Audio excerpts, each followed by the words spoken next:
तरह की तारीफ हम्द व सना किबरियाई बड़ाई उस रब्बुल आलमीन के लिए है जो हम सबको पाने वाला है। सामने काम आप सबके सामने सूरा मोमिन आयत नंबर 23 की तिलावत की गई और इसमें फिरौन और मूसा अलैहिस्सलाम की कुछ वाक़यात हैं। जैसे हम सबको मालूम है कि फिरौन जो है सबसे तारीख गवाह है इस बात की कि फिरौन सबसे बदतरीन और सबसे जुल्माना सबसे जालिम बादशाह रहा है और तारीख उसे और तारीख में वैसे बादशाह आते रहेंगे और हम आज देख भी रहे हैं। आपके सामने क्यों हम ये आज बयान कर रहे हैं? क्यों? इसलिए कि क्योंकि जो कुरान में जो भी वाक़यात बयान हुए हैं उनका मकसद सिर्फ ये नहीं कि आपको कहानी सुना दिया जाए, उनका सिर्फ ये मकसद नहीं हाँ ऐसा हुआ था। कुरान से कि कुरान कहता है कि ये कुरान में तुम सबका जिक्र है यानी टाइमलेस, यानी कुरान में जो भी बयान किया गया है वो टाइमलेस, वो हर टाइम में उसका कुछ ना कुछ रिफ्लेक्शन हम सबको मिलेगा और ये हम आज देखते हैं। तो अल्लाह कहते हैं हमने मूसा अलैहिस्सलाम को अपनी आयतों और खिली दलीलों के साथ भेजा और सुल्तान मुबीन का मतलब क्लियर प्रूफ्स, क्लियर साफ शफाफ, इसमें कोई भी शक नहीं। यानी अल्लाह कह रहा है कि हमने मूसा अलैहिस्सलाम को फिरौन के पास भेजा है क्लियर प्रूफ के साथ, क्लियर एविडेंस यानी दलील के साथ कि कोई भी शख्स उस दलील को अगर दिल से देख ले या गौर से उसको देख ले तो उसे पता चल जाएगा कि यस ये इंसान झूठा नहीं हो सकता। और इससे कबल सूरा शुअरा में अल्लाह सुब्हानहू व तआला मूसा अलैहिस्सलाम को कहते हैं तुम जाओ, ए मूसा तुम जाओ और फिरौन को जाके अल्लाह यानी तुम उसे जाओ और उसे खौफ दिलाओ, शायद वो मान जाए, शायद वो बुरा काम छोड़ जाए। यानी अल्लाह कहीं ना कहीं अल्लाह की होप है। इंसान कितना भी बुरा, इंसान कितना भी गुनहगार, इंसान कितना भी जालिम हो जाए, लेकिन अल्लाह हर इंसान पर रहम करने वाला है। अल्लाह कहता है कि शायद वो मान जाए, लेकिन वो क्यों नहीं माना वो आगे देखो। फिर उसके बाद अल्लाह फरमाता है वलिला फिरऔन व हामान व कारून फकालू साहिरुन कज़ाब, यानी फिरऔन, हामान और कारून की तरफ उन्होंने कहा यह तो जादूगर है और झूठा है। फिरऔन जो है उसके जो मिलिट्री जिसको कमाता है उसमें था हामान, और ये जो कारून है ये बनी इसराइल का था। लेकिन क्या होता था कि बनी इसराइल में मतलब क्या था कि बनी इसराइल को फिरौन ने स्लेव यानी नौकर बना के रखा था और उन बनी इसराइल को सारा काम जितना भी गंदा साफ करना हुआ, बाथरूम साफ करना, जितना भी लेबर यानी जितना भी खेती करना, ये सारा काम जो है वो मतलब बनी इसराइल से करवाता था फिरौन। लेकिन ये कारून भी बनी इसराइल का था, बट उसे कुछ होता है ना कि कुछ लोगों को अगर आपको किसी को स्लेव करना हो, किसी को अगर नौकर बनाना हो, तो उसमें से कुछ लोगों को आप पैसा खिलाओ, उसे बहुत इज्जत दो, तो वो लोग क्या करेंगे अपने से आपके तरफ हो जाएंगे। अभी हम आते उस पर। तो ये जो कानून था ये बनी इसराइल का था और इसको फिरौन ने ऐसे खिलाकर उसको बहुत खुश रखा था। और ये होता है, ये तारीख इसकी शाहिद है कि जब अंग्रेज हमारे कंट्री में आए तो वो हम लोग एक दिन में गुलाम नहीं बनाए, याद रखें, गुलाम एक दिन में कभी नहीं बनता है। वो क्या क्या वो आए और यहाँ पर अपना कारखाना सब किए शुरू। उसके बाद वो देखा कि इंडिया के लोग तो जाति धर्म में बटे हुए, चलो शुरू कराओ, तो वो शुरू किया। और जो इंडिया के जो भी थोड़े भी ताकतवर लोग, यानी जो बादशाह थे, उनको पैसा खिलाना शुरू कर दिया। उनको अलग अलग हवस देकर उनको वो पैसा देकर जो ईस्ट इंडिया कंपनी, जो भी ईस्ट इंडिया कंपनी उस किंग्स को, आप लोग अगर हिस्ट्री पढ़े हो तो आप लोगों को पता होगा कि उस ईस्ट इंडिया कंपनी इंडिया के कुछ प्रिंस जो बादशाह थे उनको अपने अंडर कर लिया, सो कॉल्ड पपेट्स। और जो ईस्ट इंडिया कंपनी जो भी अंग्रेज बादशाह को कहता था सब करता था।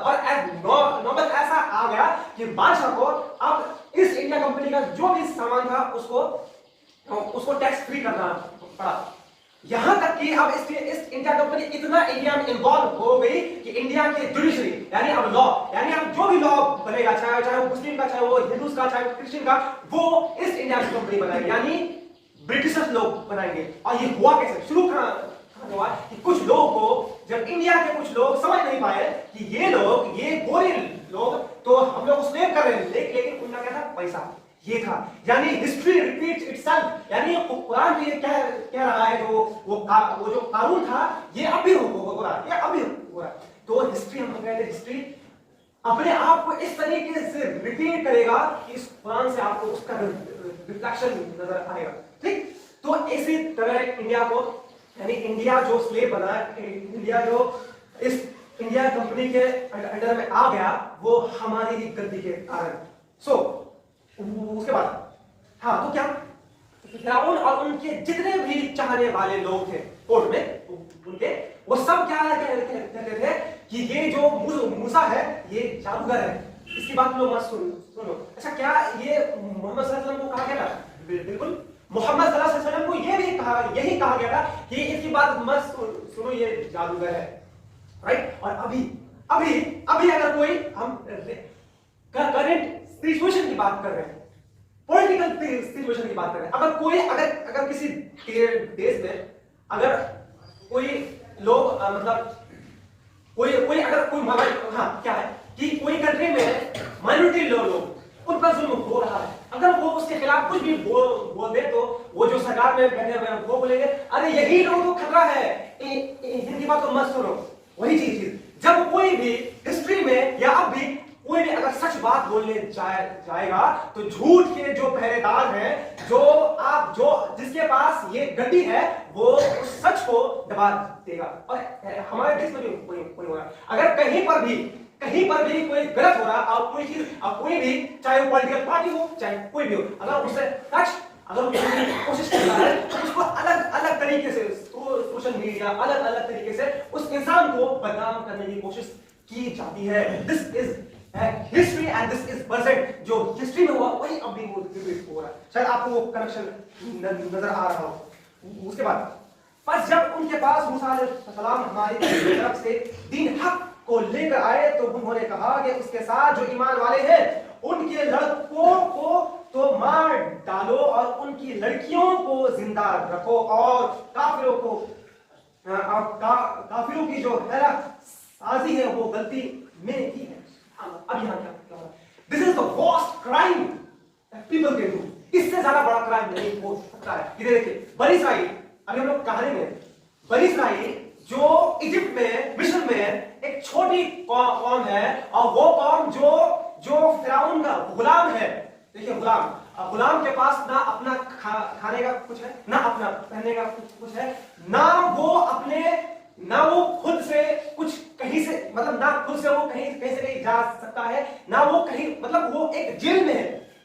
ऐसा आपको फील हो रहा है कि जेल में है, तो जेल में फिलिस्तीन भी है। यानी ये रिपोर्ट है कि दुनिया में जो सबसे बड़ा ओपन जो जेल है ना, वो कौन है? वो फिलिस्तीन है। तो शायद आप वो फील आए क्या कि जो लोग स्लेव थे, यानी बनी इसराइल तभी क्या था, स्लेव था, और उनको अपने मन से ना यहाँ से वहां, ना खाना पीना कुछ नहीं मिलता था, और उनको वो काम, मतलब वो हर वक्त फिरौन के लिए काम करता था, रात दिन, फिर भी उस पर जुल्म किया जाता था।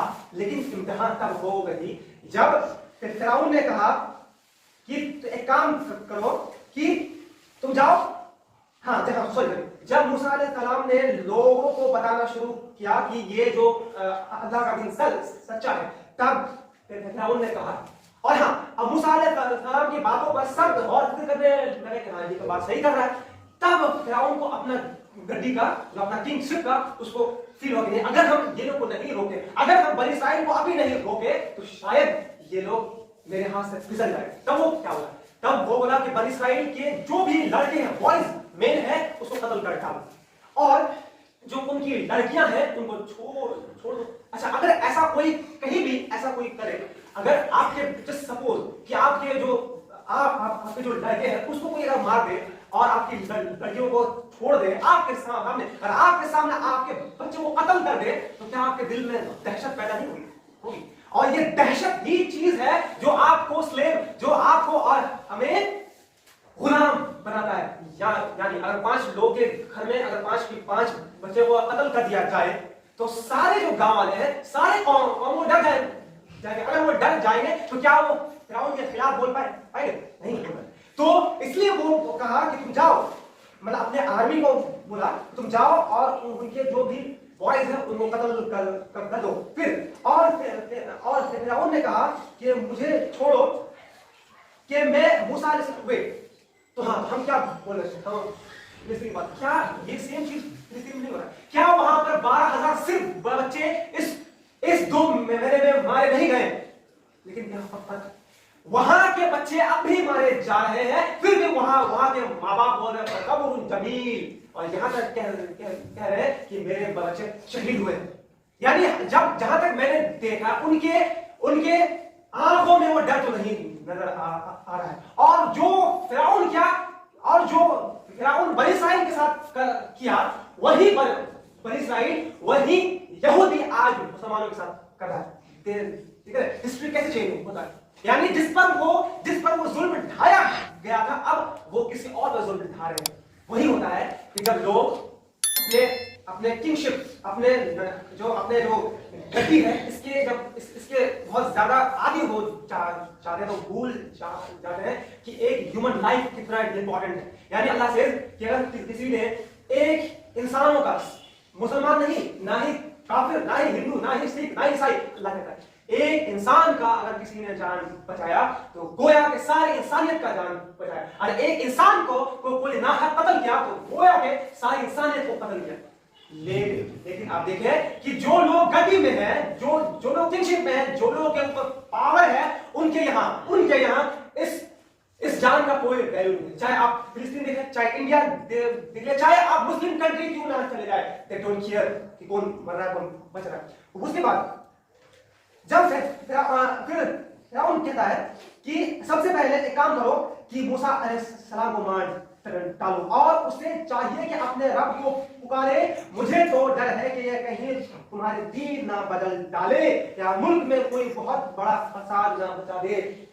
वक्त बहुत कम, लास्ट बात आपसे शेयर करना चाहिए कि सबसे पहले वो बोला कि एक काम करो, सबसे पहले मूसा को कत्ल करो। अगर मूसा को कत्ल कर देंगे तो जो उनके जो भी फॉलोअर्स है वो अपने आप वो हार जाएंगे, और फिर हम उसे स्लेव करेंगे। लेकिन उसके बाद एक काम करो, फिर जो है वो अपने कौम से खिताब कहता है कि इस मूसा को इसलिए मैं मारना चाह रहा हूं, कहीं तुम्हें ये तुम्हारे दीन से तुम्हें गाफिल ना कर दे, या तुम्हें अपने वतन से ये ना निकाल दे। जिस पॉज है, आई थिंक मूसा अलैहिस्सलाम और उनकी कौम तो बहुत कम थी, और जो बादशाह थे और जो ये फिरौन था, उनका तो बहुत ज्यादा, यानी पॉपुलेशन तो फिरौन का नहीं था। तो लेकिन देखिए, इसको बोलते हैं पॉलिटिक्स।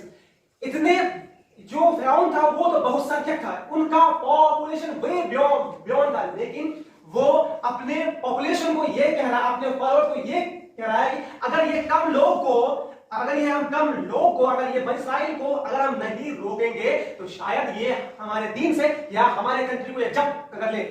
इसको बोलते हैं डर। यानी अच्छा, ये चीज क्या हमारी कंट्री में नहीं होता? बिल्कुल होता। आज हम खुले में बोल रहे हैं, ये होता है कि देखो मुसलमान को रोको, नहीं तो ये तुम्हें यहाँ पर इस्लामिक लॉ ला देंगे। ये तो इम्प्रैक्टिकल है। अगर पूरे मुसलमान भी जुट जाए तो ये कभी नहीं होगा। लेकिन जो बहुसंख्यक है ना, उसको खुश करने के लिए, अगर वो खुश रहे, अगर वो हमसे कन्विंस रहे, तो हम इस गड्डी में हर बार हर साल हम ही जीतेंगे। इसको बोलते हैं पॉलिटिक्स। तो ये पॉलिटिक्स तब भी था, अब भी है और चलता रहेगा। और इस पॉलिटिक्स में सिर्फ गरीब लोग ही पिसते रहेंगे और जो अल्पसंख्यक है वही पिसते रहेंगे। तो अल्पसंख्यक जो माइनॉरिटी है, उनका ये काम है कि वो सोचे कि हम अभी क्या कर रहे हैं, हम क्या करें जो हम एक अच्छा, जो हमारा इस देश में हमारा एक वैल्यू बहुत चला है। बाद में इंशाअल्लाह ताला हम लोग इसको कंटिन्यू करेंगे। अल्लाह दुआ है कि या रब्बुल आलमीन हम सबको कहने सुनने से ज्यादा अमल करने की तौफीक अता फरमाए। बारक अल्लाहु लना व लकुम व नफ़अना बिल आयात व ज़िक्र